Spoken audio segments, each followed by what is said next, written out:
What is going on YouTube? It is your boy MrBaboon back with a reaction video. This time we are reacting to, and I will say I probably will mispronounce his last name, but we are reacting to Simon. Yeah, we're just going to watch this one and hopefully we can actually get how to say it.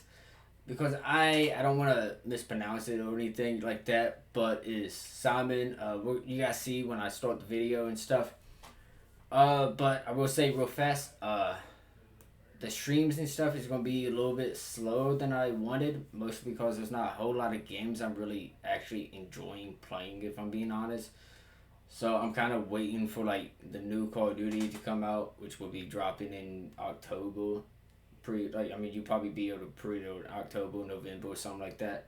So I'm waiting for that to drop, and then I'm gonna pre-order that, and then we're gonna be streaming that one because I miss playing Call of Duty, and I really don't want to play MW2. But that has nothing to do with this video, so I just want to put that out there real fast. So the streams will be slow until I can find a game I'm actually really enjoying. But as for the reactions, I'm gonna try to get right back up on these. I know I did upload Friday. I don't know. Actually, I think I did.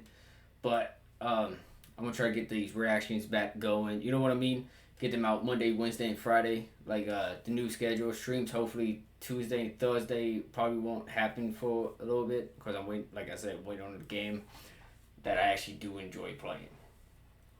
But hopefully we can find one here very soon. I'll probably get on stream Tuesday. And we'll probably be talking and looking for some games and whatnot to play. And plus, if you guys have any tips for me to, like for my stream settings, on what settings I really need and what would be better and stuff like that for the audio, for the video, for the webcam, right? Let me know that down below in the comments if you guys have any tips for that. That would be really appreciated. But we're going to get started. Check the description, the video link, the channel link will be down below in the description. If you guys want to go check those out for yourselves, you guys can. We're going to go ahead and jump into this. A little bit longer of an intro, but that's okay. That's okay. We're going to get into this. Let me move that a little bit. Just like that. And then we're going to go ahead and get into this, okay? Let's go. Shots ring out in the Ohio Valley. A handful of militiamen under the command of a 22-year-old named George Washington have surrounded a tiny force of French colonials. Within 2 years, due to the interwoven alliances and secret treaties, this incident will spiral out into the 7 Years' War. The first truly world war, a war that would be fought on every continent besides Australia. And the dominoes fall. Okay. Oh, and this is uploaded by Extra History. And like I said, the channel and the video link will be down in the description if you guys want to watch it for yourselves. Make sure you guys like, comment, turn on notifications, all that stuff, subscribe, all that good stuff, so that way you guys don't miss a video. But as important and mind-bogglingly understudied as the 7 Years' War is, we're gonna just look at one of its repercussions, because its reverberations were felt around the globe. This was the Great Conflagration between England and France. It was the conflict that had to happen eventually. But here in the States, we know it under a different name. We know it as the French and Indian War. We know it as such because that's the war we Americans fought, but we didn't fight it alone. We were still a British colony back then, and the British sent thousands of troops overseas to help fight back the French forces coming out of Canada. By 1763, the war was over and peace had returned, but with peace comes taxes. After all, someone had to pay for all of those troops Britain had sent over. But a number of colonists didn't much like the idea of higher taxes, and they felt that the Boston Harbor really would be much better if it was tea-flavored. So, they rebelled against the British. They were led by a 44-year-old man named George Washington, some relation. Now, those plucky colonists gave a good try of it, but they couldn't really throw off the world's greatest power without some help. So the world's other great powers, who wanted to give Britain a kick in the pants, mainly the French and the Spanish, said, "Hey, that looks fun. Mind if we join?" But now someone was going to have to pay for all those supplies and troops the French and the Spanish sent over to the Americans. So the French and the Spanish both implemented new taxes, both at home and, most importantly for our story, in their colonies overseas. So then the French revolted, and then the Haitians revolted, and then most of Latin America revolted, because they, understandably, didn't feel like paying higher taxes just to, well, help make sure the US didn't have to pay their higher taxes. because in the end, it all comes down to taxes. Yeah. So there, now the state... At the end, everything does come down to money, and it's just like, come on. Like, I mean, I get it. Money can buy a lot of stuff. Like, I know a lot of people say money can't buy happiness, but, like, in my eyes, I feel like it really can. It could buy my mama a new house, you know, all kinds of stuff. You know what I'm saying? It could really change a lot of people's lives. But yet, money is kind of the issue for a lot of these problems that goes on in the real world. So it's just like, you know, it's like, very, very, what's the word I'm looking for? There's a word I'm looking for, but I can't even think of it. Stage is set. Now we can dive into the life of the man who embodies both the glory and the tragedy of the Latin American revolutions, Simón Bolívar. 1783. We're in one of the great houses of Caracas. On the lower floor, there's a celebration happening. All the leading people of the city are there. In the center is a man with eyes like a still lake, talking to the crowd. Upstairs, things are quiet. There's a woman lying in bed, holding a newborn child. The man is Simon's father. The woman is his mother. Okay. Soon, they'll both be taken by consumption. Simon would not remember his father, and he would think of his mother less often than of the slave who raised him, Hippolyta. Simon inherited mines and plantations and slaves. The Bolívars were one of the first families of Venezuela, and he one of the richest men in South America. But he wasn't a man yet. He was a child. And there was one thing that he didn't have: Spanish birth.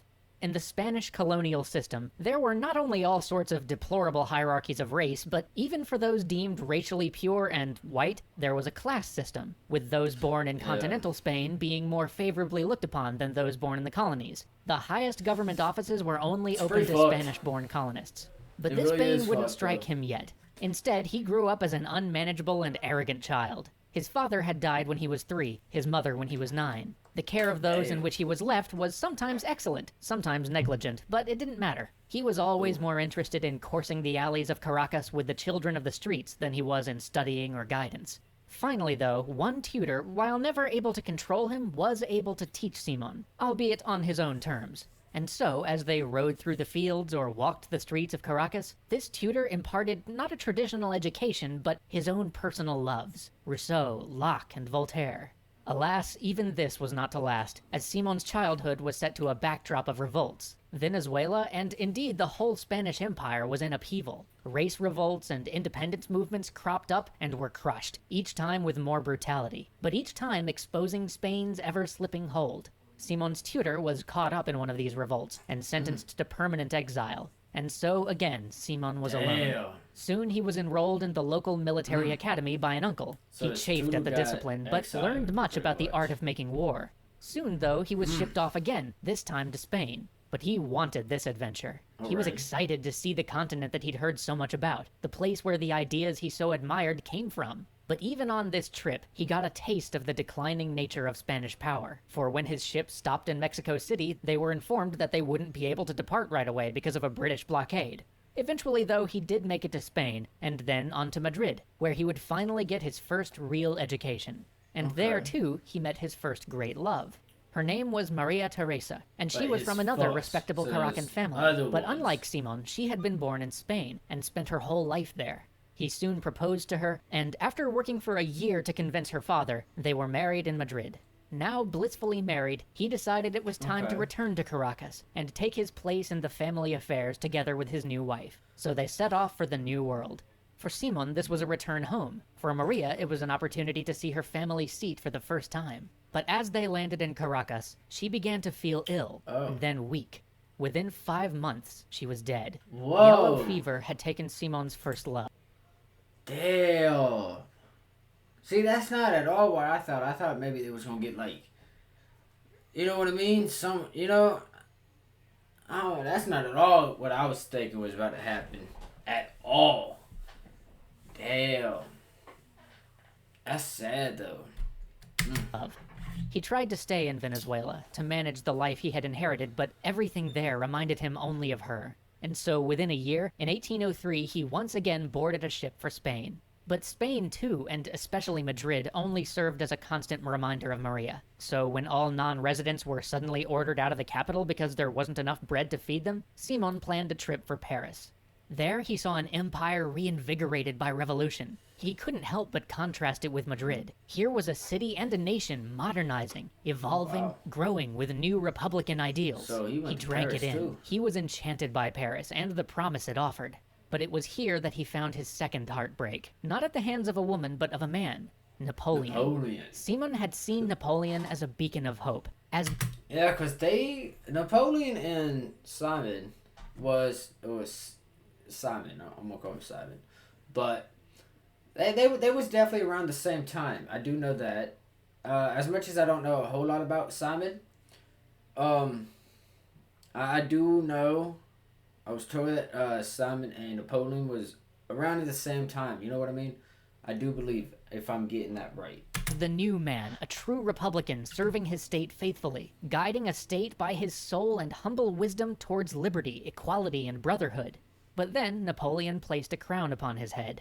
Losing his temper one night at a dinner, Simon railed against Napoleon's vanity, his hubris, his lust for power. This suddenly made him much less welcome in social circles, and his friends, seeing the toll the debaucherous life of Paris had taken on him, decided that it was time for a change. They packed up and took him to Italy.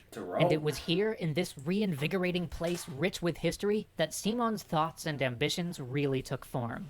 It was here on the very hill which plebeian Romans had retired to win their rights over 2,000 years ago that Simon... Give me a second. I don't know why this just fell. There we go. Okay, there we go. My bad. We're back though. My bad. Here we go. Let's continue. He stood and proclaimed that he would not rest until his homeland was free. Soon he departed Europe to head back home. But first he stopped briefly in the United States. Here too he was inspired. He would later say that it was the first time he'd seen a rational democracy in action. But he realized it had its differences, that it would be no template for the revolution he intended. And so, at last, in 1807, at the age of 23, he set foot again in Caracas, filled with dreams, ambitions, and an ardent desire for liberation and independence for his people. He walked the streets of his long-neglected home and wondered what the future might bring. Join us next time and find out exactly. All right. Well, I think that's it for the episode 1. I do believe that's it. Yeah, that's it. Well, let me know what you guys thought about episode 1. I'm gonna go ahead and get this one outroed and everything. You know what I mean? And then we're gonna go ahead and go get the episode 2 done and possibly episode 3, and then I will probably do 4, 5, and 6 tomorrow. But let me know what you guys think about this first episode. He's definitely gonna be intriguing to learn about, I feel like. So I'm definitely excited about that. I would say I love learning about all kinds of new people and all this stuff. You know, it's so cool to me. It really is. Let me know what you guys' thoughts are down below in the comments. I will see you guys in the next one. Positivity is key. Motivation is key. Happiness is key. Make sure you guys like, comment, subscribe, turn on post notifications. I will see you guys in the next video.